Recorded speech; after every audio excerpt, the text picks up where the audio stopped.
भद्रं कर्णेभिः शृणुयामदेवाः भद्रं पश्येमाक्षभिर्यजत्राः स्थिरैरङ्गैः सुष्ठुवागुंसस्तनूभिः व्यशेमदेवहितं यदायुः स्वस्ति न इन्द्रो वृद्धश्रवाः स्वस्ति नः पूषा विश्ववेदाः स्वस्ति नस्तार्क्ष्यो अरिष्टनेमिः स्वस्ति नो बृहस्पतिर्दधातु ॐ शान्ति शान्ति शान्तिः 161వ పేజీ 37వ కారిక सर्वाभिलापविगतः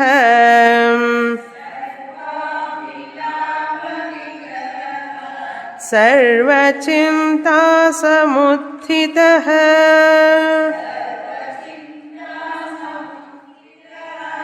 सुप्रशान्तः सकृज्योतिः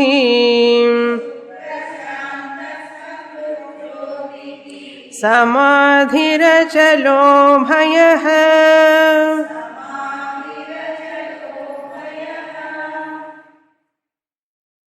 గౌడపాదాచార్యుల వారు ఈ తురీయ ఆత్మ స్వరూపాన్ని గురించి వివరిస్తున్నారు ఈ కారికల్లో. 7వ మంత్రమైనటువంటి నాంతఃప్రజ్ఞం న బహిష్ప్రజ్ఞం. న బహిష్ప్రజ్ఞం అంటే నేను స్థూల శరీరాభిమాని అయినటువంటి విశ్వము కాదు. ఇక్కడ విశ్వడు అంటే వ్యష్టి స్థూల శరీరం. నా బహిష్ప్రజ్ఞం అంటే జాగ్రత్త పురుషుణ్ణి నేను కాదు, అంటే వేకర్ని నేను కాదు. వేకర్ని తెలుసుకునేవాణ్ణి నేను వింటున్నాను మాండూక్యోపనిషత్ క్లాస్ అని ఎవరు తెలుసుకుంటున్నారు?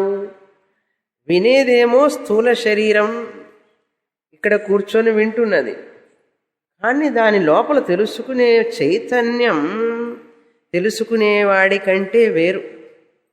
ఏదైతే తెలుసుకుంటున్నదో ఈ యొక్క శరీరం మనస్సు, ఇది నేను కాదు.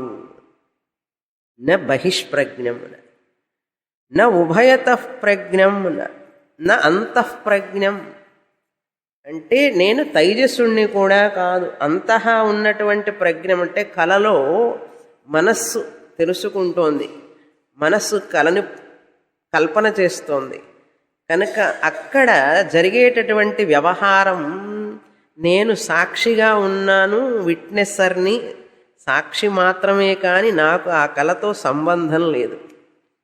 ఇప్పుడు ఈ లైటు ఈ హాలుని ప్రకాశింపజేస్తోంది, ఆ లైట్కి ఏమన్నా సంబంధం ఉందా? హాల్లో ఉన్న వస్తువులన్నీ లైట్ ప్రకాశింపజేస్తోంది, చేసినప్పటికీ కూడా ఆ లైట్కి ఏమీ సంబంధం లేదు, అవునా?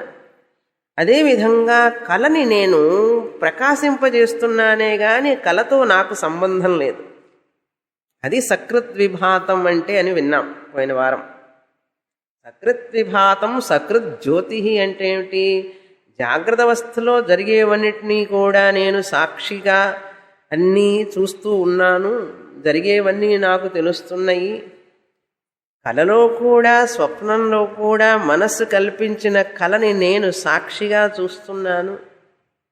నా అంతఃప్రజ్ఞం నేను అంతఃప్రజ్ఞుణ్ణి కూడా కాదు. నా ప్రజ్ఞానఘనం నేను ప్రాజ్ఞుణ్ణి కూడా కాదు.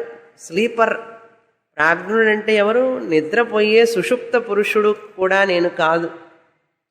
సుషుప్తి పురుషుణ్ణి కూడా సాక్షిగా తెలుసుకుంటున్న నేను తురీయ ఆత్మని.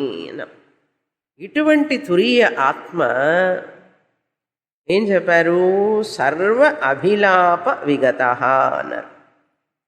ఈ యొక్క తురీయ ఆత్మ ఈ ఇంద్రియాలకు అందేటటువంటిది కాదు. తురీయ ఆత్మ అనేటువంటిది ఇంద్రియములకు, పంచ జ్ఞానేంద్రియాలు పంచ కర్మేంద్రియాలకి అందేటటువంటిది కాదు. అందుకని విగత అన్నారు. విగత అంటే ఏమిటి? లేనటువంటి. అపాణి, అపాదం, అచక్షు, అశ్రోత్రం. ముండకోపనిషత్తులో చూశాం. ఎత్తదగ్రేషం అగ్రాహ్యం అగోత్రం అవర్ణం అచక్షు శ్రోత్రం తదపాణిపాదం. అన్ని ఇంద్రియాలు. ఇక్కడ వాగింద్రియం మాత్రం ఒకటి చెప్పారు. ఏ వాక్కుకు కూడా నేను అందను అన్నాడు. వాక్కు నా వల్ల పనిచేస్తున్నది, వాక్కుకి నేనెట్లా తెలుస్తాను? ఏదైతే నా వలన పనిచేస్తుందో దానికి నేను తెలుస్తానా? ఏదైతే నా వలన పనిచేస్తుందో దానికి నేను తెలుస్తానా? అది తెలుసుకోవాలంటే నేను ఉండాలి. నేను ఉంటే కానీ అది తెలుసుకోలేదు. కళ్ళు, చెవులు, ముక్కులన్నీ కూడా వాటిగా నన్ను తెలుసుకోలేవు. అవి ఏమైనా తెలుసుకోగలవు, కానీ మిగతా విషయాలను తెలుసుకోవడానికి నేను వాటికి సహాయపడుతున్నాను కనుక అవి నన్ను తెలుసుకోలేవు, అన్నీ తెలుసుకుంటాయి. కళ్ళు మనస్సు ద్వారా ప్రపంచాన్ని చూస్తున్నాయి. మనస్సు ఆత్మ చైతన్యాన్ని తీసుకొని జడమైన మనస్సు కళ్ళని బయటికి చూసేటట్లుగా పనిచేయిస్తున్నది. అందుకని పరాంచికాని వ్యతృణ స్వయంభూ అన్నాం. ఇంద్రియాలన్నీ బయటవి చూడటానికే కానీ లోపలివి చూడటానికి కాదు. అందుకని ఇవన్నీ బాహ్య ఇంద్రియాలు అన్నాం. అంతఃకరణం కూడా మనస్సు లోపల ఉన్నవి తెలుసుకుంటుందే కానీ ఆత్మను తెలుసుకోలేదు. అవన్నీ జడం. సర్వ అభిలాప విగత అన్నారు. అందుకని ఆత్మను చూశాను, ఆత్మ నాకు శబ్దం వినిపించింది అని ఎవరన్నా అంటే అట్లాగే తలకాయ ఉంచుకోవాలంతే, మాట్లాడకూడదు వాళ్ళతో. పాపం వాళ్ళ కోసం ప్రార్థన చేయాలి అని చెప్పాలి, అంతే. సర్వచింత సముత్థిత, ఏ ఆలోచనలు లేనటువంటి సర్వచింత సముత్థిత అంటే ఏం చెప్పాను? మనస్సులో వస్తాయి ఆలోచనలు. చింత అంటే ఆలోచన అని చెప్పాను. ఆ చింత ఆలోచన అనేది మనస్సులో వస్తున్నది కాబట్టి మనస్సు కంటే నేను అతీతుణ్ణి అని అర్థం. సముత్థిత అంటే ఏంటి? బియాండ్. సముత్థిత అంటే నేను పైన ఉన్నాను అని అర్థం. పైన ఉన్నానంటే ఫస్ట్ ఫ్లోర్, సెకండ్ ఫ్లోర్ అనుకోకూడదు. మనస్సు అనేది వ్యావహారిక సత్యం. సాక్షినైన నేను ఆత్మని పారమార్థిక సత్యం. అట్లా అర్థం చేసుకోవాలి. మనస్సు, ఆలోచన ఇవన్నీ కూడా వ్యావహారిక సత్యం. వ్యావహారిక సత్యం పారమార్థిక సత్యానికంటే తక్కువ సత్తా. కళ ఎట్లా అయితే వ్యావహారిక, ఇప్పుడు మనమంతా ఎక్కడ ఉన్నాం, ఏ సత్యంలో ఉన్నాం? ఇప్పుడు ఇక్కడ వ్యావహారిక సత్యం. మీ కళ అది ప్రాతిభాసిక సత్యం. రాత్రి కళ వచ్చుంటే స్వామిని చూసినా కూడా అది ప్రాతిభాసిక సత్యమే. స్వామిని, మిమ్మల్ని చూశాను స్వామిని కళలో, చాలా సంతోషం. నేను అప్పుడప్పుడు మిమ్మల్ని చూస్తుంటాను కళలో. అది చూసినా కూడా అది మనస్సు కల్పనే కదా, ప్రాతిభాసిక సత్యం కదా. వ్యావహారిక సత్యానికంటే అది న్యూన సత్తాకం, అంటే తక్కువ సత్తా, అంటే తక్కువ సత్యం అని అర్థం. ఇంగ్లీష్లో చెప్తారు లెస్సర్ ఆర్డర్ ఆఫ్ రియాలిటీ అంటారు. అది మనందరికీ తెలుసు, దానికి గురువుగారు అక్కర్లేదు. అవునా? రాత్రి కలలో చూసినవన్నీ నిజం కాదని చెప్పడానికి గురువుగారు అక్కర్లేదు, శాస్త్రం అక్కర్లేదు, స్వానుభవేన. అది ఎలా తక్కువ సత్తావో ఈ వ్యావహారిక సత్తా కంటే, అదే విధంగా ఈ యొక్క వ్యావహారిక సత్యం ఆత్మ, తురీయ ఆత్మనైన నాకంటే తక్కువ సత్తా. అది పరమసత్యం కాదు. నేను పారమార్థిక సత్యం. ఈ యొక్క మనసులో వచ్చే ఆలోచనలన్నీ కూడా ఏం సత్యం? వ్యావహారిక సత్యం. కళ ప్రాతిభాసిక సత్యం. మనసులో వచ్చే ఆలోచనలు ఇప్పుడు ప్రజెంట్గా ప్రత్యక్ష అనుభవంతో వచ్చేవన్నీ కూడా వ్యావహారిక సత్యం. కనుక నేను ఈ మనస్సు కంటే అధికమైన సత్యాన్ని కనుక సర్వచింత సముత్థిత నేను కనుక పరమసత్యాన్ని నేను, దాన్నే సర్వచింత సముత్థిత అన్నారు. మనస్సు, బుద్ధి, చిత్త, అహంకార ఇవన్నీ కూడా తర్వాత సుప్రశాంత, పూర్ణమైనటువంటి శాంతస్వరూపాన్ని నేను, పూర్ణమైన శాంతస్వరూపాన్ని. ఎక్కడ కనపట్టలేదండి నేను శాంతంగా ఉన్నట్లుగా అంటే, నీవు బాధపడే దుఃఖపడే ఆ యొక్క లోపల ఉన్నటువంటి బాధ అంతా కూడా మనసుకు సంబంధించింది.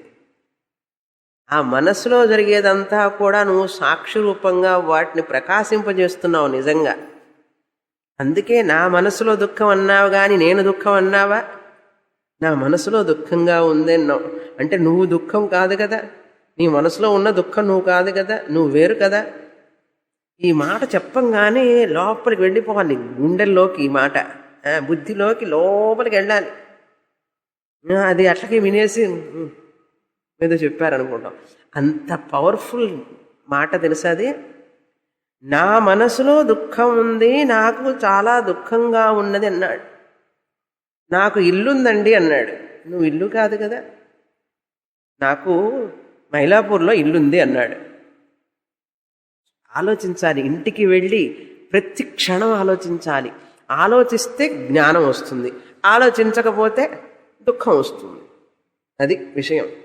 నాకు మైలాపూర్లో ఇల్లున్నది, అన్నానగర్లో ఇల్లున్నది, శనయనగర్లో ఇల్లుంది, లేకపోతే మొగప్పేరులో ఇల్లుంది అన్నా అనుకోండి. అంటే నాకు ఇల్లున్నది అంటే ఇల్లు నీది, నువ్వు ఇల్లు కాదు కదా. క్రిందటి వారం చెప్పాను, మళ్ళీ చెప్తున్నాను, మళ్ళీ మళ్ళీ చెప్తాను. అది కరెక్టేనా? ఇందులో సందేహం లేదు కదా.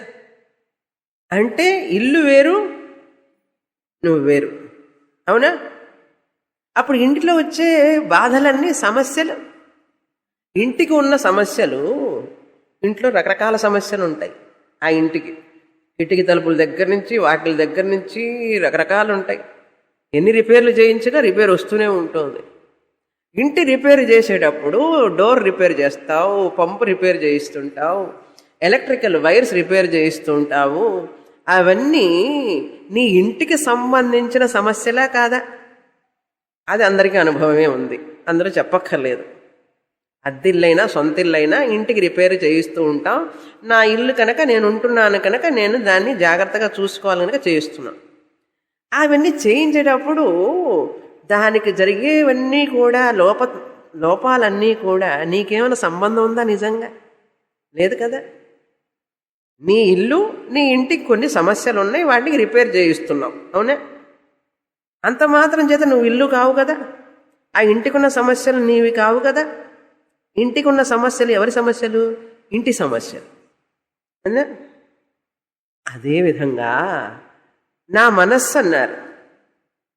నాకు మనస్సు ఉంది, నాకు ఇల్లుంది, నాకు మనస్సు ఉంది, ఏమీ తేడా లేదు. చూడండి, ఇక్కడ నాకు ఇల్లుంది అన్నారు, ఇక్కడ ఏమంటున్నావు? నాకు మనస్సు ఉంది. ఉందా? ఉన్నదా?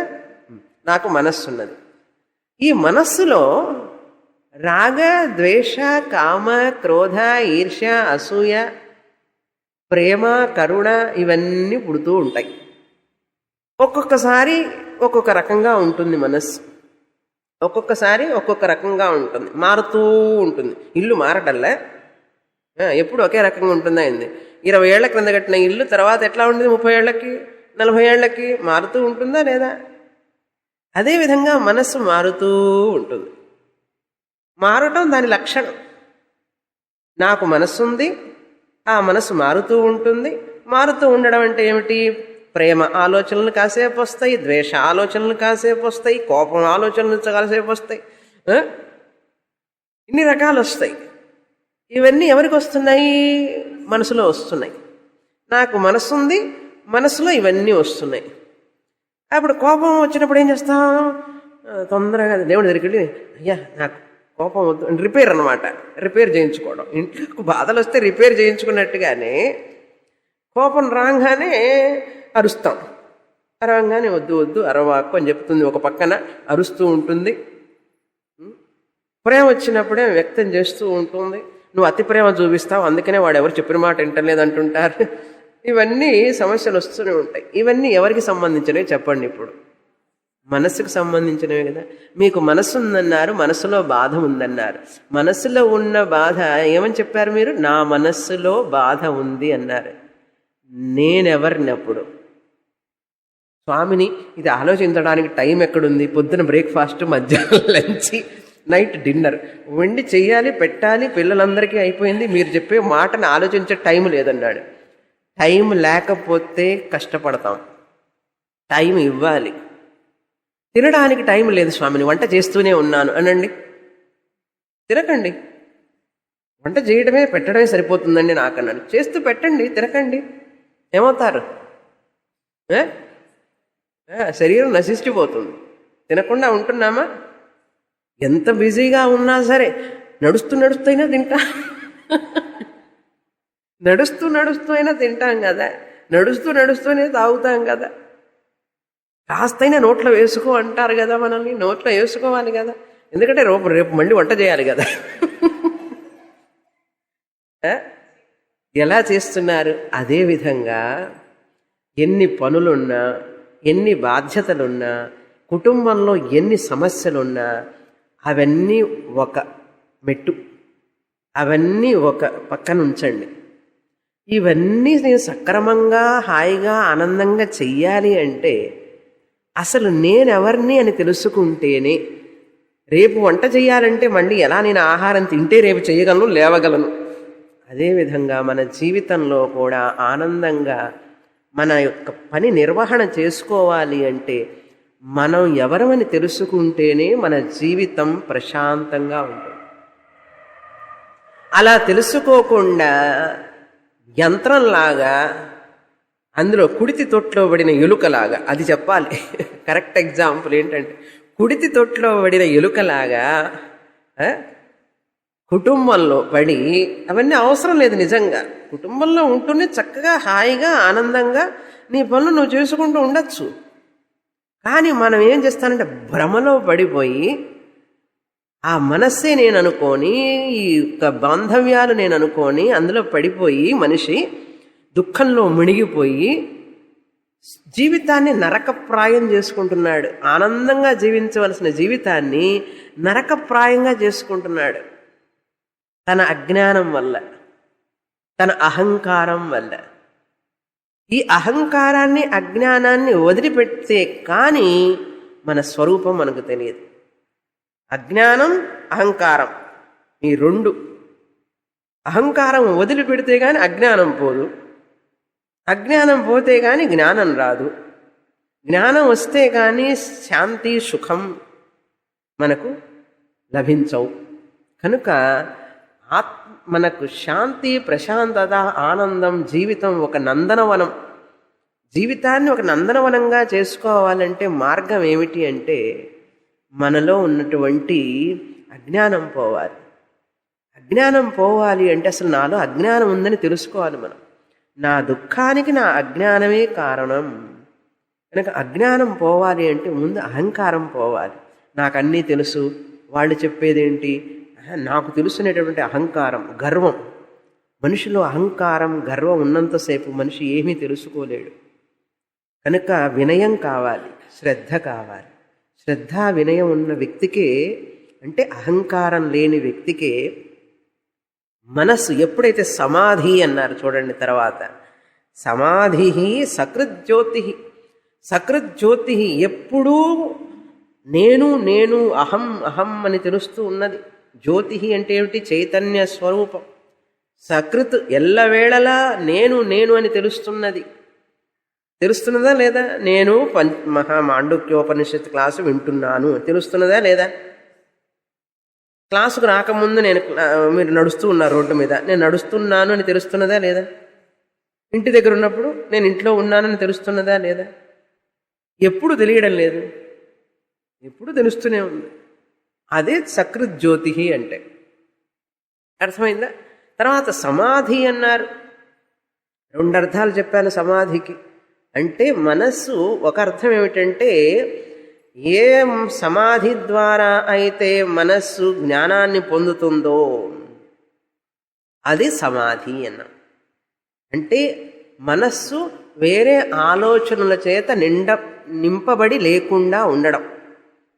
Unoccupied mind or not preoccupied అని అర్థం. మా అబ్బాయి ఆలోచనలు, అమ్మాయి ఆలోచనలు, ఇంటి ఆలోచనలు, ఏవేవో ఆలోచనలు, మనసు నిండా ఆలోచనలు. మాండుక్యం ఉపనిషత్తు వింటూనే ఉంటాం, రన్న మనసు అడిపోతుంది. అంటే మనసులో ఏదో నింపబడి ఉన్నది ఆల్రెడీ. అటువంటి మనస్సులో ఏమర్థం అవుతుంది? ఒక పక్కన స్వామిని తురియ ఆత్మ అంటూ ఉంటారు. నేనా తురియ ఆత్మనే? నేనా తురియ ఆత్మనే? నా ముఖం చూస్తే తురియాత్మలా ఉందా అని అనుకుంటూ ఉంటాం మనం. ముఖం ఎట్లా ఉన్నా, మనసు ఎట్లా ఉన్నా నువ్వు తురియ ఆత్మ కాకుండా పోవు. నువ్వు ఎప్పుడూ తురియ ఆత్మవే. నీకు ఆ తురియ ఆత్మ నువ్వని తెలియకపోవడం వల్ల ఈ శరీర బాధలు, మనస్సు బాధలు నీవిగా అనుకొని ఆ మనస్సులో దుఃఖాన్ని నీదిగా భావించి దుఃఖపడుతున్నావు అనవసరంగా. కనుక మనస్సు ఏమైంది? అబ్బాయి ఆలోచనతో, అమ్మాయి ఆలోచనతో, ఆస్తుల ఆలోచనతో, భర్త ఆలోచనతో, భార్య ఆలోచనతో, బంధువుల ఆలోచనలతో. అందుకే బంధువులు అంటారు వాళ్ళని, బంధువులు కాదు. బధ్నాతి ఇది బంధువు. చూసారా? బంధించేవాడే బంధువు అన్నాడు. ఇటువంటి ఆలోచనలతో మనసు నిండిపోయి ఉంటే ఆ మనస్సుకి జ్ఞానం రాదు. అందుకని కనీసం ఒక గంట సేపైనా నేను ప్రపంచానికి లేను, నాకు ప్రపంచం లేదు. ఎవరు నన్ను ఫోన్లో పిలవకూడదు, SMS కూడా పంపించకూడదు, ట్రింగ్ అని శబ్దం కూడా వరకు రాకూడదు. 7 దాటినా సరే. కొంతమంది 7 గంటలకల్లా కరెక్ట్గా అది ఆన్ చేయగానే ట్రింగ్ అని వస్తుంది. క్లాస్ అయిపోవడం ఆలస్యం, ఫోన్ స్టార్ట్ అన్న. ఏం కాసేపు 7:30 అయితే ఏమవుతుంది? ఆగలేము. ఎందుకు అంత వ్యవహారం ప్రపంచంతో? చెప్పండి, ఎందుకు అంత వ్యవహారం? ఏమవుతుంది? ఫోన్ పనిచేయడం లేదు ఈవేళ. అబ్బా. టీవీ పనిచేయడం లేదా? మరీ మంచిది. ఇవన్నీ పనిచేసి గడియారం పనిచేయడం లేదా? అంతకంటే మంచిది. ఇవన్నీ పనిచేసి మనకు టెన్షన్ ఎక్కువ వస్తుంది. కనుక సమాధి అంటే ఎటువంటి ఆలోచనలు లేకుండా మనస్సు నిర్మలంగా, ఎటువంటి వేరే ఆలోచనలు లేకుండా, కుటుంబ ఆలోచనలు, ఆస్తి ఆలోచనలు ఇవన్నీ లేకుండా ఉన్న మనస్సు సమాధి అంటారు. అటువంటి సమాధి వల్ల, అటువంటి మనస్సు వల్ల ఈ తురియ ఆత్మ జ్ఞానం చోటు చేసుకుంటుంది అందులో, ఆ మనస్సులో. దానికి చిన్న ఉదాహరణ, మనకు బుద్ధి ఉంటే, బాగా బుద్ధి ఉంటే ఆ ఉదాహరణ చాలు మన జన్మకి. మన వాళ్ళు చిన్నప్పటి నుంచి చెప్తూ ఉంటారు, మీకు తెలుసు, నాకు తెలుసు, మీకు తెలుసని నాకు తెలుసు. నీళ్లు కదలకుండా ఉన్నప్పుడు, చక్కగా నిర్మలంగా ఉన్నప్పుడు మన ముఖం చక్కగా కనపడుతుంది అందులో, అవునా? అదే నీరు కదలుతూ ఉన్నదనుకోండి, తరంగాలు ఉన్నాయి అందులో, అలజడి ఉంది, ఏమన్నా కనపడుతుందా మన ముఖం? చూసారా? మన మనస్సు కూడా అంతే.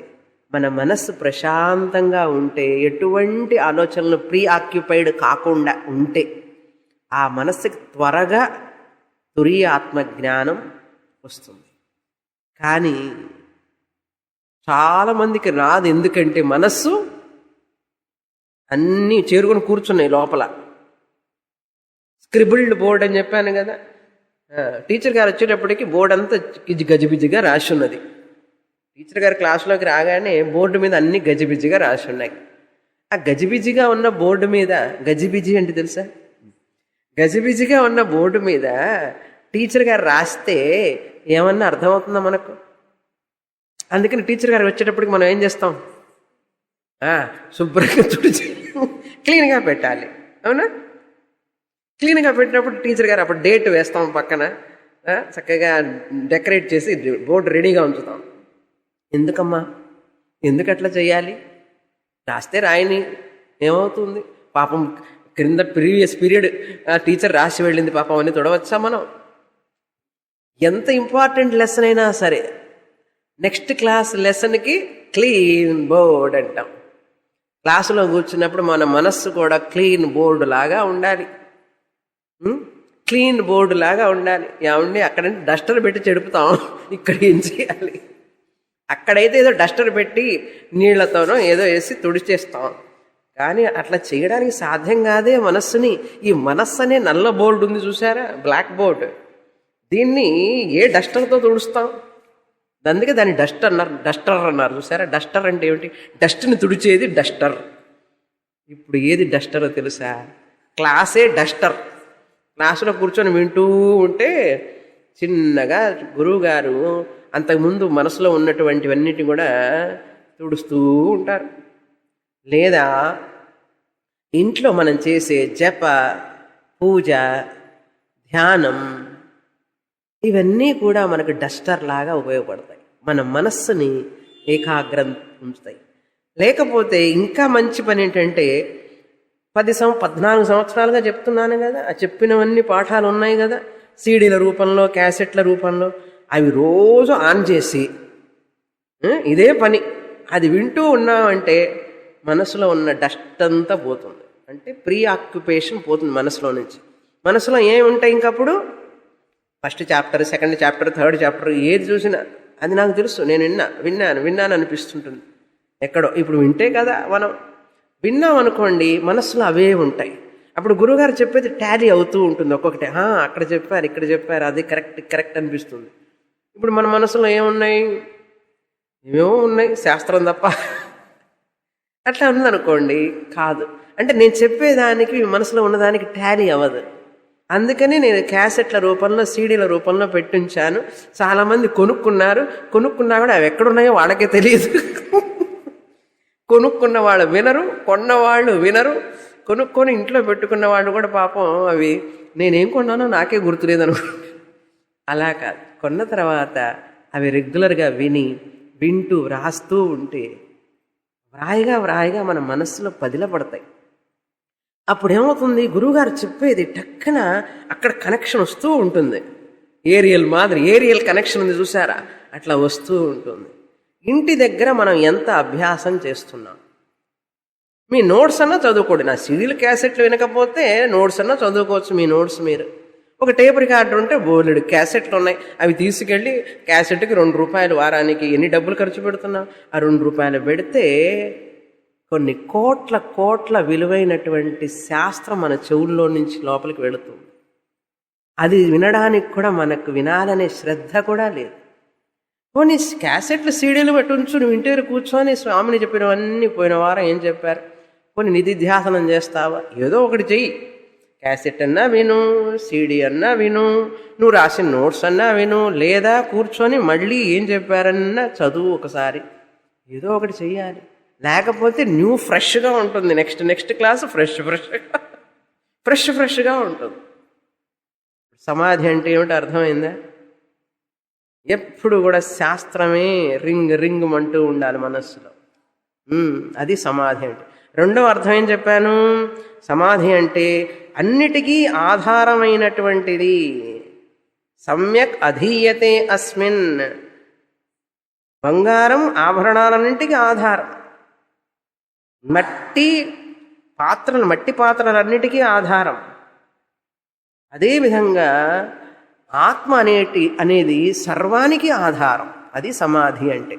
దేని అయితే అన్నీ లయించిపోతాయో ఆత్మస్వరూపమే సత్ చిత్తే ఆధారం సమాధి అంటే. మనం తెలుగులో అనే సమాధి కాదు, ఇప్పుడంతా సమాధికి ఎక్కువ వెళ్తూ ఉంటారు అందరూ. అది చెప్పాలి ఎక్కర్లేదు కదా. సమాధులకి వెళ్ళి చుట్టూ ప్రదక్షిణాలు చేస్తూ ఉంటారు జనం. ఆ సమాధి కాదు నేను చెప్పేది ఇక్కడ. ఆ సమాధిని అంటా తిరుగుతూ ఉంటే ఈ సమాధి రాదు. కనుక సమాధుల దగ్గర ప్రదక్షిణాలు చేయడం అనేది మన సంస్కృతి సంప్రదాయం కాదు, గుర్తుపెట్టుకోండి. అది తప్పు. యాక్చువల్గా సమాధికి వెళ్ళడం, సమాధుల దగ్గర నమస్కారాలు చేయడం, ఇటువంటివన్నీ కూడా అది రెగ్యులర్ పూజగా మారకూడదు. అది అసంప్రదాయం. అట్లా ఎక్కడన్నా ఉన్నా, ఏదన్నా ఉన్నా కూడా లక్షల మంది వెళ్ళినా సరే నేను వెళ్ళను, అట్లా ఉండాలి. అది కాదు మన సంప్రదాయం. అర్థమైందా? సమాధి అంటే ఇక్కడ ఏమిటి సమాధి అనేది? ఆత్మ, అన్నిటికీ ఆధారభూతమైనటువంటి ఆత్మ సమాధి అని అర్థం. తురీయ ఆత్మ. అచలహ, అటువంటి ఆత్మ చలించదు, దానికి చలనమే లేదు, ఎప్పటికీ చలించదు. ఎందుకని అంటే అంతటా వ్యాపించి ఉన్నది ఎలా చలిస్తుంది? సద్రూపం, సత్తు ఇందులోనూ ఉన్నది, క్లిప్పులో ఉన్నది, పుష్పంలో ఉన్నది, సత్ అంతటా ఉన్నది. అది సత్ ఉన్నది. ఉనికి అనేది దానికి చలనం ఉంటుందా? ఉనికి అనే దానికి చలనం ఉంటుందా? అంతటా ఉన్నది అది. ఇక్కడ లేకపోతే అక్కడికి వెళ్ళాలి, అక్కడ లేకపోతే ఇక్కడికి రావాలి, చలనం ఉంటుంది. ఈ చలనం అచలహ అనేది మనకు అర్థం కాదని చెప్పి చిన్నప్పుడు స్కూల్లోనే స్టార్ట్ చేశారు ఈ అచలహ అనేది. ఎవ్వని చేజనించు జగమెవ్వని లోపల నుండు లీనమై ఎవ్వని అందుడిందు పరమేశ్వరుడెవ్వడు మూల కారణం వెవ్వడు అనాది మధ్యుడైన వాడెవ్వడు వానినాత్మభౌ ఈశ్వరునే శరణమ్ము వేడెదన్. ఒక్క శ్లోకంలో వేదాంతం మొత్తం అయిపోయింది. ఎవ్వనిచే జనించు తస్ జన్మాద్యస్య యతః బ్రహ్మసూత్రం. ఎవ్వనిచే జనించు జగమెవ్వని లోపల నుండు యో వేదనిహితం గుహాయాం పరమే వ్యోమన్. ఎవ్వనిచే జనించు జగమెవ్వని లోపల నుండు ఎవ్వని అందుడిందు అన్నాడు. అందుడిందు అంటే ఏంటి? అంతటా ఉన్నాడు. పరమేశ్వరుడెవ్వడు, మూల కారణం ఎవడు, అనాది మధ్యయుడైన వాడెవ్వడు, వాని ఆత్మభౌ ఈశ్వరునే శరణమ్ము వేడన. అది అచలహ అంటే. అప్పుడు ఆ శ్లోకాలు అర్థం కాలేదు, ఇప్పుడు ఇది అర్థం కాదు. ఇంకేమిటండి అర్థమయ్యేది? కనుక హిరణ్యకశిపుడు అడిగితే ఎక్కడున్నాడనా నారాయణ అంటే ఎక్కడ లేడు చెప్పు అన్నాడు. ఎక్కడ లేడు? నారాయణ అంతటా ఉన్నాడు అన్నాడు. అంతటా ఉంటే ఈ స్తంభంలో చూపించన్నాడు. ప్రార్థన చేశాడు, వచ్చాడు, కనపడ్డాడు. కనుక కథలతోని మన జీవితాన్ని పూర్తి చేయకూడదు. కథలు పిల్లల కోసం, కథలు పిల్లల కోసం. మనం పిల్లలుగా ఉన్నప్పుడు కథలు విన్నాం, అది కాదు పరమార్థం. అది ఎందుకు చెప్పారో మనం తెలుసుకోవాలి. అంతటా ఉన్నాడు, సద్రూపంగా ఉన్నాడని చెప్పడం కోసం అందులో కనపడ్డాడు ఆయన. అర్థమైందా? అచలహ. అచలహ అంటే మనకు అర్థం కాదు. అంతటా ఉన్నాడు, చలించకుండా ఉన్నాడు అని అంటే ఎట్లా ఉంటాడు భగవంతుడు చలించకుండా? కృష్ణ పరమాత్ముడు పరిగెత్తుకుంటూ వెళ్ళాడు ద్రౌపది పిలిస్తే. గజేంద్రుడేమో ఏడుస్తూ ఉంటే ఆయన పరిగెత్తుకుంటూ వచ్చాడు. అచలహ అంటారేమిటన్నారు? శరీరానికి చలం ఉంటుంది, ఆత్మస్వరూపానికి చలనం ఉండదు. అది అర్థం చేసుకోవాలి. మనమేమో శరీరం కుడి తొట్లో పడి కొట్టుకుంటున్నాం. ఈయన కుడిచి తొట్టంటే కానీ అర్థం కాదు. ఈ ప్రపంచం అనేటువంటిది సుఖం ఉన్నదా? పోని చేయితే గుండె మీద చేసుకొని చెప్పండి, ఆనందమో ఆనందం అండి, నాకు దుఃఖమే లేదని చెప్పండి ఒక్కళ్ళన్నా. చెప్పలేం కదా. అభయ అన్నాడు. ఈ తురియ ఆత్మ భయం లేనటువంటిది. మరి భయం ఎందుకు పడుతున్నావు? నేను ఆత్మస్వరూపాన్ని అయితే నాకెందుకు భయం చెప్పండి? అభయ. ఈ యోగులందరూ కూడా వీళ్ళు ఏం చేస్తారంటే అభయమైనటువంటి ఆత్మని భయంగా చూస్తారు, భయపడతారు జ్ఞానం పొందడానికి. అభయ అంటే ఏమిటి? భయం లేనటువంటిది. ఆత్మలో భయం అనేది లేదు, అది అభయస్వరూపం అన్నారు. అభయం ప్రతిష్టాం విందతే అథసో భయంగతో భవతి ఉదరమంతరం కురుతే. ఎవరైతే ఉత్ అరం కొంచెం భేదాన్ని చూస్తాడో, తనకంటే వేరుగా ఉన్నదన్నీ చూస్తాడో, భయపడతాడు. అంతా ఆత్మే ఉన్నది, కనిపించేదంతా నామరూపాలు మిథ్యా అన్నాడు. కనుక అవన్నీ కనిపించినా కూడా నన్నేమి చెయ్యలేవు. ఆ కనిపించే ద్వైత నామరూపాల సత్యం అనుకోవడం వల్ల భయం వస్తున్నది. ఆ ద్వైత నామరూపాలు చూసేవన్నీ కూడా మాయా, ప్రకృతి, మిథ్యా అని తెలుసుకోవాలి. అప్పుడు భయం ఉండదు. నేను తురియ ఆత్మని, నా మీద ఈ మాయారూపమైనటువంటివన్నీ కనపడుతున్నాయి అన్నప్పుడు భయం ఉంటుందా? ఇప్పుడు తెర ఉన్నది, తెర మీద బొమ్మలన్నీ కనపడుతున్నాయి. ఈ తెరను ఏమైనా చేస్తాయా? అవి భయంకరమైనటువంటి ఇది వచ్చింది అందులో, ఆ తెర మీద. ఆ తెర భయపడుతుందా? భయపడదు కదా. క్రూర మృగాలు వచ్చినాయి ఆ తెర మీద, బొమ్మలు వస్తాయి కదా, క్రూర మృగాలు వస్తాయి, నిప్పు వస్తుంది, అనేకమైన వస్తూ ఉంటాయి. అవన్నీ వచ్చినంత మాత్రం అమ్మో నిప్పు వస్తుంది నన్ను కాల్ చేస్తుంది అంటుందా తెర?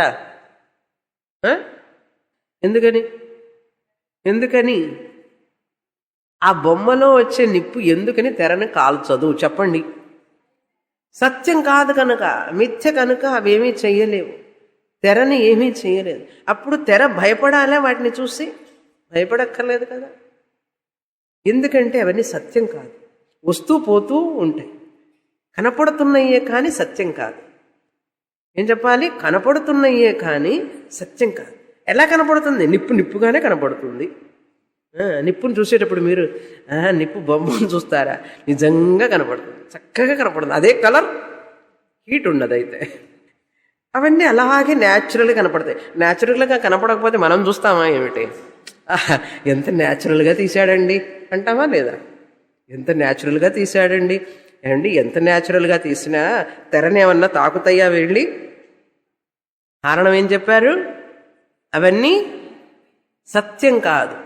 ఎంత సత్యం కాదు? తెర అంత సత్యం కాదు, తెర అంత సత్యం కాదు కనుక ఏమి చేయలేవు. అదే విధంగా అర్థం చేసుకోండి. తురీయ ఆత్మ కూడా తెర లాంటిది. మీ యొక్క భార్యత్వం, భర్తృత్వం, పుత్రి, పుత్ర, ఇవన్నీ కూడా బాంధవ్యాలన్నీ కూడా బొమ్మల్లాంటివి. ఇంతకంటే ఇంక చెప్పలేము, అంతే. అభయ కనుక నేను దేన్ని చూసి భయపడవలసిన పని లేదు. వ్యాధి వస్తే శరీరానికి వస్తుంది, నేను శరీరం కాదు కదా. ఆందోళన వస్తే మనసులో వస్తుంది, నేను మనసుని కాదు కదా, నేను ఎందుకు ఆందోళన పడాలి? మరణం వస్తే శరీరానికి వస్తుంది, నేను శరీరాన్ని కానప్పుడు. నమే ద్వేష రాగౌ నమే లోభ మోహౌ మదో నైవ మే నైవ మాత్సర్య భావ న పుణ్యం న పాపం న మృత్యుర్న శంక నమే జాతి భేద. నాలో ఏమీ లేవు, నిజంగా ఉన్నాయని భ్రమిస్తున్నాను, భ్రమలో ఉన్నాను అజ్ఞానం వల్ల. ఆ భ్రమలో నుంచి మీరు బయటికి రానంత వరకు దుఃఖం తప్పదు, దుఃఖం తప్పదు. మళ్ళీ చెప్పనా? దుఃఖం తప్పదు. పర్వాలేదు, దుఃఖం బాగుందంటే ఉండు, ఎవరు వద్దన్నారు? హాయిగా ఉండు, దుఃఖంలోనే ఆనందంగా ఉందంటే ఉండేదాన్ని. లేదు స్వామిని, ఆ దుఃఖం మాత్రం నేను భరించలేను. వ్యాధి దుఃఖం, జరా దుఃఖం, మరణ దుఃఖం మహాభయంకరం. ఇవి కాకుండా ఇవి రెగ్యులర్, ఇవి కన్సాలిడేటెడ్. ఏది? జర, వ్యాధి, మరణం ఫిక్స్డ్. ఈ ఫిక్స్డ్ కాకుండా నాన్ ఫిక్స్డ్, ఇది ఫిక్స్డ్ డిపాజిట్. రెగ్యులర్ పుడుతుంటా సేవింగ్స్. ఇది కాకుండా ఫిక్స్డ్ డిపాజిట్ ఏంటంటే వ్యాధి, జర, మరణ. అది ఫిక్స్డ్ డిపాజిట్, అది 45 కాగానే అయిపోతుంది అనమాట. అది మామూలు రెగ్యులర్ ప్రాబ్లమ్స్ ఉన్నాయి చూసారా, రెగ్యులర్ సేవింగ్స్ లాగా. Neighbour problem, brother in law problem, son in law problem, daughter in law problem, water problem, electricity problem, eye problem, so many problems. కనుక ఇవన్నీ కూడా అవన్నీ అట్లా ఉంటాయి, వాటిని మీరు ఆపలేరు. ఇందులో ఆత్మలో నాలో ఏమీ లేవు. ఇప్పుడు ఏం చేస్తారు చెప్పండి మీరు? వాటిని ఆపలేరు, వాటన్నింటిలో దుఃఖం ఉంది. ఈ తురీయ ఆత్మలో దుఃఖమే లేదు, వీటికి జననం లేదు, మరణం లేదు, ఏమీ లేదు, దీంట్లో దోషం లేదు. ఇప్పుడు మీరు ఏది కావాలని కోరుకుంటారో మీ ఇష్టం, నాకు చెప్పొద్దు, నేను అడగను, మీ ఇష్టం. గౌడపాదాచార్య వారు చెప్తున్నారు, మీ ఇష్టం ఏమన్నా చేసుకోండి, చెప్పవలసింది చెప్తున్నాను. ఇది దుఃఖం లేనటువంటిది తురీయాత్మ. అభయ, భయం లేదు, ఎటువంటి భయం లేదు, దేని గురించి భయం లేదు, అది నీ స్వరూపం. కానీ నీ స్వరూపాన్ని నువ్వు తెలుసుకోకుండా నువ్వు శరీరం, మనసు అనుకున్నావు. దేనికైతే వ్యాధి, జర, మరణ, దుఃఖ, శోక, అన్ని రకాలైనటువంటి, ఎన్ని రకాలు, అన్ని రకాలైనటువంటి కల్మషాలు ఉన్న దాన్ని పట్టుకొని తొడుక్కొని దాని దగ్గరికి పోయి ఆలింగనం చేసుకున్నావు. చేసుకుంటే బాధపడుతున్నావు అజ్ఞానం వల్ల. ఇప్పుడు ఆలింగనం చేసుకోకుండా ఉండాలంటే ఏం చేయాలన్నారు? క్లాస్కి రావడమే, మార్గం లేదు. దూరంగా ఉంది స్వామిని. దూరం ఏమిటి? మెడ్రాసులో ఎక్కడున్నా దుఃఖం వద్దనుకుంటే వెళ్ళి తీరాలి. మా స్వామి వారు క్లాస్ తీసుకున్నప్పుడు నేను టీ నగర్ నుంచి ఆల్ ద వే ఇక్కడికి అన్నానగర్కి వచ్చేదాన్ని. ఎక్కడి నుంచి బెసెంట్ నగర్ పోయేదాన్ని, ఆవిడ నుంచి బెసెంట్ నగర్ వెళ్ళేదాన్ని. 1.5 2 గంటల ప్రయాణం చేసేదాన్ని. స్వామిని మీరు వివాహం చేసుకోలేదు, అందుకని మీరు ఏదన్నా కూడా తప్పించుకోవడానికి ప్రయత్నం చేస్తారు. అదే చెప్పబోతున్నారు. పాణిగ్రహణం చూడండి 38వ కారిక. గ్రహో న తత్ర నోత్సర్గః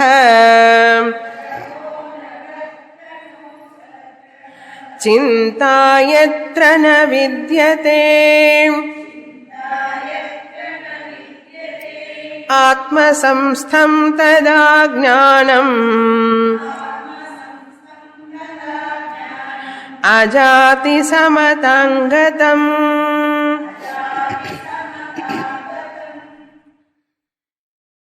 35 నుంచి 35, 36, 37, 38 ఈ శ్లోకంతో కారికతో తురీయ ఆత్మ నిర్వచనం అయిపోతుంది. డిస్క్రిప్షన్, వర్ణన, దాని స్వరూప లక్షణం చెప్తున్నారు. ఇవన్నీ అభయ, సమాధి, అచల, అవన్నీ నా స్వరూపం. నిజంగా నా స్వరూపం అంటే ఈ కాంప్లెక్షన్ చూసుకుంటున్నాం మనం. నా స్వరూపం అంటే హైటు వెయిట్ ఇవి చూసుకుంటున్నాం. శాస్త్రం చెప్తుంది ఇది కాదు నీ స్వరూపం, నీ నిజస్వరూపం అచల, నిత్య, ఏక, సర్వగ్రత, శుద్ధ, బుద్ధ, ముక్త స్వరూప. 38తో మన స్వరూపం వర్ణన అయిపోతుంది. న గ్రహ విద్యతే తత్ర. తత్ర అంటే తురీయ ఆత్మయందు, తురీయ ఆత్మనైన నాయందు అని రాసుకోవాలి. అట్లా రాసుకుంటేనే ఎప్పటికన్నా ఓ రోజుకి తురీయ ఆత్మయందు న గ్రహ విద్యతే.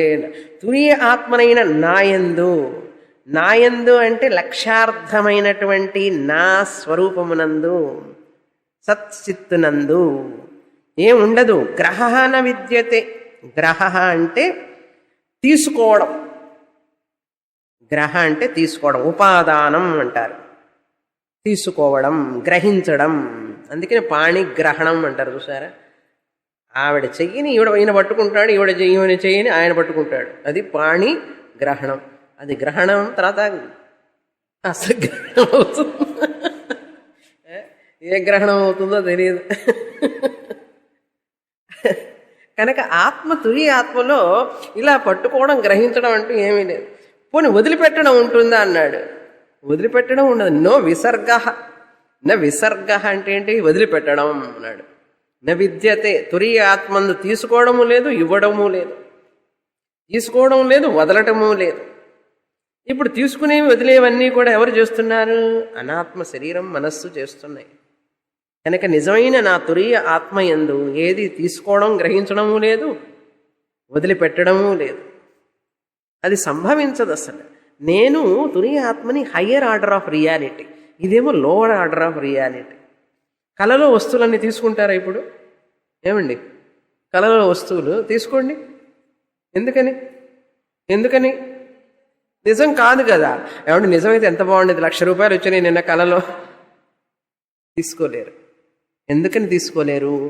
పోనీ వదిలిపెడతారా? వదిలిపెడతామండి అన్నాడు. నువ్వు వదిలిపెట్టను లేవు, తీసుకోను లేవు. ఎందుకంటే అది లేదు కనుక. అదేవిధంగా ఆత్మ దృష్టిలో చూస్తే ఈ శరీరం, మనస్సు, బుద్ధి, చిత్త, అహంకారం నీకున్నవన్నీ కూడా మిథ్యా. అది తెలుస్తున్నది స్వామిని, ఇది తెలియడం లేదే అన్న. అది ఎలా తెలిసింది? ఆ కళలో వస్తువులు నేను గ్రహించలేను, వదిలిపెట్టలేను అని ఎలా తెలిసింది? మెలకు వల్ల, మేలుకు ఉండడం వల్ల తెలిసింది. ఇక్కడ కూడా పరమార్థిక స్థితికి, నా స్థితికి నేను మేలుకుంటే తెలుస్తుంది. మేలుకుంటే తెలుస్తుంది. మేలుకోసుగుణాల బాల జానకి లోల. పోయిన వారమేమో కౌసల్య సుప్రజారామ చెప్పాను. ఇప్పుడేమో మేలుకో అంటున్నాం. ఎలా మేలుకోవాలి అన్నారు? శాస్త్రశ్రవణం ఒక్కటే మార్గం. మేలుకోవడం అంటే ఒక్కటే మార్గం. శాస్త్రాన్ని జీర్ణం చేసుకోవడం. ఎలా చేసుకుంటాం? గురువు గారు చెప్పే వాక్యాలని పూర్తిగా ఆకళింపు చేసుకొని, ఎట్లాగైతే ఊరగాయల ఆవకాయలో మామిడి ముక్కలో ఉప్పు ఊరిపోతుంది.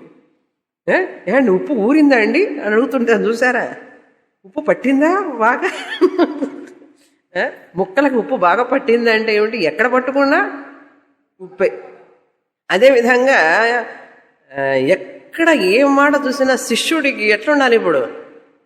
తురీయాత్మ శాస్త్రం, ముండకోపనిషత్తు, కేనోపనిషత్తు, కఠోపనిషత్తు, కైవల్యోపనిషత్తు, ఈశావాస్యోపనిషత్తు, ఎత్తన ఉపనిషత్తులు చెప్పానబ్బా, ఒక్కటన్నా జ్ఞాపకం ఉందో లేదో తెలియదు.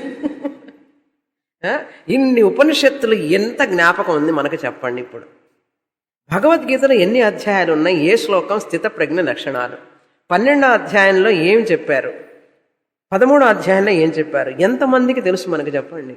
ఆనందం కావాలి, ప్రశాంతత కావాలి. ఎక్కడి నుంచి వస్తుంది? భగవద్గీతలో ఏం చెప్పింది మనకు గుర్తులేదు, ఉపనిషత్తుల్లో ఏం చెప్పారో గుర్తులేదు. ప్రశాంతం కావాలి. స్వామిని ఆశీర్వదించండి, ఆశీర్వదించండి. ఏమిటి ఆశీర్వచనం? నా ప్రతి మాట ఆశీర్వచనమే, నేను మాట్లాడే ప్రతి పలుకు ఆశీర్వచనమే.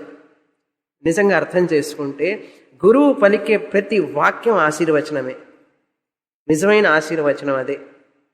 ఏమిటి నిజమైన ఆశీర్వచనం అంటే? నీవు బ్రహ్మవి, సత్యస్వరూపానివి అని చెప్తున్నాడు. దీన్ని మించిన ఆశీర్వచనం ఏం కావాలి నాకు? నే ఆశీర్వచనాన్ని అడిగిన అనాత్మ కోసమే అడుగుతున్నాను. నిజంగా ఈ అనాత్మ ఆశీర్వచనం నిత్యం కాదు, ఇది నిత్యం కాదు. అందుకని గురువు ఆశీర్వచనాలు ఎప్పుడూ నిండుగా మన మీద ప్రవహిస్తూనే ఉన్నాయి. అది విషయం మనం తెలుసుకుంటే శాస్త్రంలోకి అట్లా మునిగిపోతాం. శాస్త్రం లేని గురువు లేడు. అర్థమైందా? అందుకని గురువు కంటే కూడా నాకు శాస్త్రం ప్రధానం కావాలి, గురువుతో కూడినటువంటి శాస్త్రం ప్రధానం కావాలి. గురువు శాస్త్రం లేని గురువు నాకొద్దు. అందుకని శాస్త్రాన్ని పట్టుకొని శిష్యుడు కూడా గురువుకి అక్కర్లేదు. అది ఎంతో ఇది అంతే, గుర్తుపెట్టుకోండి. గురువుకి శిష్యుడికి శాస్త్రం లేని గురువు క్షేమం కాదు. శాస్త్రంతో కూడిన గురువునికే గురువు ఉంటేనే శిష్యుడికి మోక్షం వస్తుంది. అవునా? గురువు కూడా ఏం కోరుకుంటాడు? మీరే చెప్పండి. శాస్త్రం లేని గురువు శిష్యుడికి ఎలా క్షేమం కాదో, శాస్త్రంతో కూడిన గురువు అయితేనే శిష్యుడికి ఆనందం, సంతోషం, నిత్య సుఖం కలుగుతుంది. మరి గురువు మాత్రం ఏం కోరుకుంటాడు?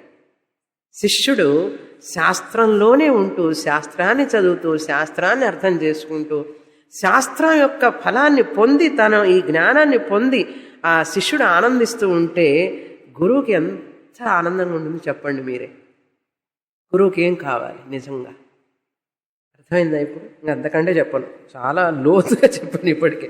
న గ్రహ విద్యతే న విసర్గ అపి విద్యతే ఎత్ర తత్ర తురీయాత్మయందు ఎత్ర చింతాన విద్యతే. మనం సప్లై చేసుకోవాలి. ఎక్కడైతే చింత అనేటువంటిదే లేదో అది ఆత్మస్వరూపం. చూసారా? చింత అనేటటువంటి లేనటువంటిది ఆత్మస్వరూపం. అంటే ఇప్పుడు ఆ ఆత్మస్వరూపాన్ని నేను అని చెప్పాలా లేదా? చింత లేనటువంటిది కనుక ఆ చింత లేనటువంటి ఆత్మ, తురీయాత్మ ఏమిటో నేను తెలుసుకొని తీరాలి. ఇప్పుడు ఎందుకంటే నాకు చింత అనేటువంటిది వద్దు, చింతలు లేనిటువంటి జీవితం కావాలి. అర్థమైందా? ఆ చింత అనేటువంటిది మనిషిని దహించేస్తుంది, మనిషిని అశాంతి పాలు చేస్తుంది. చింత లేనటువంటి జీవితం నాకు కావాలి అంటే ఆ తురీయ ఆత్మ నేను అని చెప్తేనే చింత లేకుండా పోతుంది. అది ఆత్మ లక్షణం. చింత న విద్యతే. తర్వాత తదా జ్ఞానం ఆత్మ సంస్థం. తదా ఎప్పుడైతే ఈ ఆత్మ, తురీయ ఆత్మ నేనని తెలుసుకుంటానో, ఆత్మ సంస్థం జ్ఞానం తదా, అప్పుడు అహం బ్రహ్మాస్మి అనే జ్ఞానం వస్తుంది. తదా అంటే జ్ఞానకాలే. జ్ఞానకాలే ఆత్మ సత్య అనుబోధ కాలే. ఏ సమయంలో అయితే నేను ఆత్మ అని తెలుసుకుంటానో, అఖండాకార వృత్తి జ్ఞానం ఉద్భవిస్తుందో మనసులో, వినగా వినగా వినగా, శాస్త్రం విని విని ఎన్ని దశాబ్దాలైనా సరే నేను ఈ శాస్త్రాన్ని వదిలిపెట్టను, నాకు అర్థమయ్యే వరకు నేను ఇదే నాకు పరమావధి అని చెప్పి ఎప్పుడైతే మనస్సు స్థిరంగా శాస్త్రంలోనే ఉంటుందో, క్లాసుకు రాలేకపోతే బోర్డుని సీడీలు చెప్పి పెట్టుంచాను అక్కడ, రికార్డులు చేసి అవైనా కొనుక్కొని రోజు ఇంట్లో వినొచ్చు. అప్పుడప్పుడు స్వామిని అప్పుడప్పుడు చూస్తూ ఉండొచ్చు. అట్లయినా చెయ్యొచ్చు. కలియుగం కదండి, రోజు క్లాసుకి పెడితే ఇంకేం వస్తారు, అసలు వారానికే రాకపోతే రోజు పెడితే ఏం వస్తారు?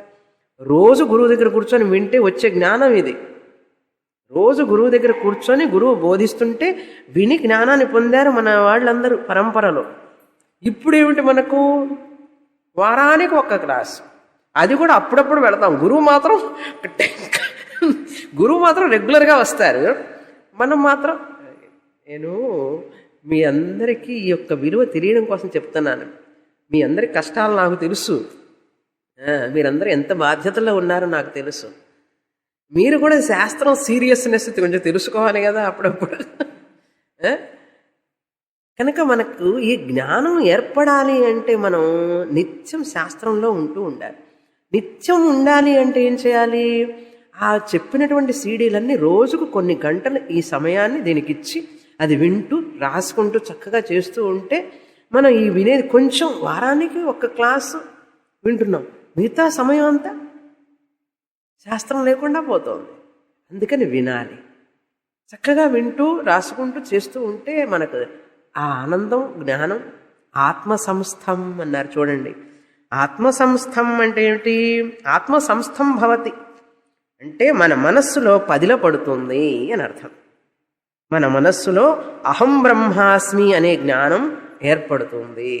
ఇప్పుడు నేను స్త్రీ ఇక్కడ కూర్చున్నాను అనే ఎంత జ్ఞానం ఉంది మీకు? ఏమన్నా సందేహం ఉందా అందులో? చెప్పండి మీరే. నేను ఇక్కడ కూర్చున్నాను అనే దాంట్లో ఏమైనా సందేహం ఉందా? లేదు కదా. అంత క్లియర్గా నేను బ్రహ్మాన్ని అనే జ్ఞానం వస్తుంది. ఆత్మసంస్థం జ్ఞానం భవతి తదా. జ్ఞానం మాత్రం సరిపోదు, జ్ఞాన నిష్ఠ కావాలి, సంశయరహిత జ్ఞానం కావాలి. అందుకని మనం ఎంత పాత్ర తీసుకెళ్తే సముద్రం దగ్గరికి అంత జలమే వస్తుంది. మనం ఎంత సమయాన్ని ఇస్తే శాస్త్రానికి, ఎంతటి పరిపూర్ణమైన శుద్ధమైన మనసుతో వింటూ ఉంటే, ఎంత భక్తితో ఎంత శ్రద్ధతో వింటూ ఉంటే అంత లభిస్తుంది. మనం ఎంత సమయాన్ని ఇస్తే, మన పిల్లలు కూడా ఎంత సమయాన్ని ఇస్తేనే అంతగా మార్కులు వస్తాయా లేదా? మన పిల్లలు కూడా చదువుకునేటప్పుడు మీరందరూ ఏం చేశారు? మీ పిల్లల్ని చదువుకోరా చదువుకోరా అన్నారా లేదా? బాగా చదువుకుంటేనే కదా మార్కులు వస్తాయి. వాడు అధిక సమయాన్ని ఇస్తేనే కదా మార్కులు వస్తాయి. హోంవర్క్ చెయ్యి, నోట్స్ రాయి, పరీక్షకు వెళ్ళు, ఆబ్సెంట్ అవ్వద్దు, క్లాస్కి ఆబ్సెంట్ కాకదని చెప్పారా లేదా? అలా ఎందుకు చెప్పాం? అలా చెప్తే కానీ వాడికి మంచి మార్కులు రావు, అలా వెళితే కానీ వాడికి పాస్ అవ్వడు అని చెప్పి మనకు తెలుసు. అదేవిధంగా ఇది అంతే కదా. కనుక ఆత్మసంస్థం జ్ఞానం, ఈ బ్రహ్మ అఖండాకార వృత్తి ఎట్లా వస్తుంది?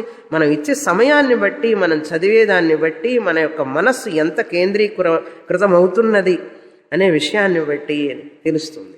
లేకపోతే ఇంత సీరియస్గా నేను చెప్పక్కర్లేదు. నేను చెప్పలేదు అనుకోండి, నా పాటికి నేను వచ్చి శ్లోకాలు చెప్పుకుంటూ వెళ్ళిపోతా, మీరు వింటూ ఉంటారు. దానివల్ల ఏం ప్రయోజనం ఉండదు. ఇట్లా నా దగ్గర వింటారు, ఇంకొకరి దగ్గర వింటారు, 10 మంది దగ్గర వింటారు. ఏమవుతుంది? విన్నంత మాత్రాన జ్ఞానం రాదు. ఎటువంటి శ్రద్ధతో, ఎంత తీవ్రతతో మనం వింటున్నాము, మన మనస్సులో తీవ్ర ముముక్షత ఉన్నదా, మన సమయాన్ని ఇస్తున్నామా అని ఆలోచించాలి మనం కూడా. లేకపోతే జరిగిపోయిన కాలం రాదు మళ్ళీ వెనక్కి, మనం గుర్తుపెట్టుకోవాలి. అప్పుడు ఎప్పుడో 70 ఏళ్ళు వచ్చిన తర్వాత అయ్యో నా సమయం అంతా వృధా అయిపోయింది అని బాధపడితే చిన్నవాళ్ళం అవుతామా? వెనక్కి వెళ్ళగలమా? అందుకనే టైమ్ ఈజ్ మనీ అంటారు వాళ్ళు. టైమ్ ఈజ్ మనీ కాదు, టైమ్ ఈజ్ మోక్ష. సమయాన్ని మనం వృధా చేసుకోకూడదు. అది జ్ఞానం ఆత్మసంస్థం భవతి హృదయ కుహర మధ్యే. తర్వాత అజాతి సమతాంగతం. అజాతి అంటే ఈ జ్ఞానం ఉంది చూశారా, ఈ జ్ఞానం కూడా నిత్యమైన జ్ఞానం ఇది. సమతాం అంటే ఎప్పుడూ ఒకే రకంగా మార్పు లేకుండా ఉన్నటువంటి తురీయ ఆత్మజ్ఞానం. అజాతి అంటే నిత్యమైనటువంటి, సమతాం మార్పు లేనటువంటిది. ఇవాళ నేను తురీయ ఆత్మని, రేపు మర్చిపోతాను అన్న ప్రాబ్లం ఉండదు. అర్థమైందా? ఒకసారి నేను తురీయాత్మ అని జ్ఞానం వచ్చిందంటే అందులో ఎటువంటి మార్పు ఉండదు. అందుకే నేను చెప్పాను, ప్రపంచం నాకు లేదు, నేను ప్రపంచానికి లేను. ఎప్పుడు? ఆ శాస్త్రం చదివేటప్పుడు. అలా ఉండాలి మనసు. అందుకని మనం కొన్ని త్యాగం చేయాలి. ఇందులోకి మనసు రావాలి అంటే ప్రాపంచిక విషయాల మీద, ప్రాపంచిక వ్యవహారాలు, ప్రాపంచిక మాటలు, ప్రాపంచికమైనటువంటి కార్యక్రమాలు కొన్ని తగ్గించుకుంటే కానీ మనకు సమయం లభించదు. ఎక్కడి నుంచి వస్తుంది సమయం? లేకపోతే ఎంత ధనం సంపాదించినా వదిలిపెట్టి వెళ్ళిపోవాల్సిందే మనం. ఎన్ని చూసుకుంటున్నా కూడా ఇవన్నీ కూడా శాశ్వతం కాదు. మనకు ప్రశాంతతని ఎవరు ఇవ్వరని చెప్పి గుర్తుపెట్టుకోవాలి. ఈ యొక్క తురీయ ఆత్మ జ్ఞానం అంతగా అర్థం కాకపోతే నువ్వు దేవుణ్ణి పట్టుకో, లోకల్ పీపుల్ని పట్టుకోవాకు, ఫ్యామిలీ మెంబర్స్ని పట్టుకోవాకు. ఈ తురీయ ఆత్మ అర్థం కాకపోతే భగవంతుడి పాదాలు పట్టుకొని పూజ చెయ్యి, అది మేలు. అంతేకాని ఈ కుటుంబంలో ఉన్న సభ్యుల మీద నీ సుఖం కోసం, శాంతి కోసం ఆధారపడితే నీకు అశాంతి మిగులుతుంది. ఆధారపడితే నిర్గుణం బ్రహ్మ శాస్త్రం మీదన్నా ఆధారపడు. ఇది అర్థం కాదనుకున్నావా, భగవత్ పూజ చేస్తూనే చిన్నగా చదువు, తాబేలులాగా. తాబేలు చిన్నగా వెళుతూ ఉంటుంది, steady and slow, no problem. But never depend upon your family members for your peace and security. Either God or scriptures. అంతేకాని మరెవ్వరూ కూడా మనకు వాళ్ళంతా జీవన ప్రయాణంలో వచ్చిన వాళ్లే, కానీ వాళ్ళు శాశ్వతం కాదు, మనము శాశ్వతం కాదు, బంధాలు శాశ్వతం కాదు అని చెప్తున్నారు. నెక్స్ట్ కారికలో ఆత్మ 39వ కారిక చూడండి. అస్పర్శయోగో వై నామ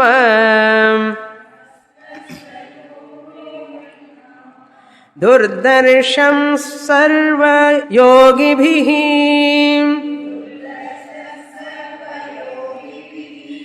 యోగినో బిభ్యతి యస్మాత్ అభయే భయదర్శినః. ఇక్కడ 2 కరెక్షన్లు ఉన్నాయి. అస్పర్శ యోగో వై నామ దుర్దర్శ, దుర్దశ అని ఉన్నది, దుర్దర్శ. రా కింద షకారం రాసుకోవాలి. ఆ షా అనేది ఒత్తుగా రావాలి, పైన రా రావాలి. రా అండ్ షా, దుర్దర్శ. అస్పర్శ యోగ. ఈ తురీయ ఆత్మ జ్ఞానానికి అస్పర్శ అంటే తురీయ ఆత్మ, యోగ అంటే జ్ఞానం. అస్పర్శ యోగ అంటే తురీయ ఆత్మ జ్ఞానం. ఈ తురీయ ఆత్మ ఎటువంటిది? అస్పర్శ. దానికి ఎటువంటి సంగము లేదు, సంబంధం లేదు, దేనితోనూ సంబంధం లేదు నిజంగా. కనుక ఈ సంబంధం అన్నీ కూడా మన పన్ను మనం చేసుకుంటూ పోవాలే, కానీ వాటిట్లో ఒకటి కాకూడదు. అవి వాటిట్లో ఒడిదుడుకులు ఉంటూ ఉంటాయి, కానీ ఆ ఒడిదుడుకులు నన్ను ఏమీ చెయ్యలేవు. అలా వాటిని చూసుకుంటూ వెళ్ళిపోవడం. నేను అస్పర్శ యోగ, తురీయ ఆత్మ ఈ జ్ఞానాన్ని పొందినవాడు. ఇది చాలా కష్టం అంటున్నారు. దుర్దర్శ. అస్పర్శయోగో వై నామ తురీయ ఆత్మ జ్ఞానం. అసంగ తురీయ ఆత్మ, ఈ ప్రసిద్ధి చెందినటువంటి తురీయ ఆత్మ దుర్దర్శ. దీన్ని పొందడం చాలా కష్టం, ఇది తెలుసుకోవడం చాలా కష్టం. అది వారు చెప్పక్కర్లేదు స్వామిని, మాకే తెలుస్తున్నది అన్న. దుర్దర్శ చాలా కష్టం, ఎంతో సంస్కారం కావాలి దానికి, ఎంతో మనశ్శుద్ధి కావాలి, ఎంతో వినయం కావాలి, ఎంతో ఓర్పు కావాలి. ఎన్ని రకాలైనటువంటి సుగుణాలు ఉంటేనో అది లభించేదే, కానీ సుగుణాలు లేకుండా అది రాదు. కనుక కొంతమందికి సుగుణాలు ఉంటాయి, సమయం ఉండదు. కొంతమందికి సమయం ఉంటుంది, సుగుణాలు ఉండవు.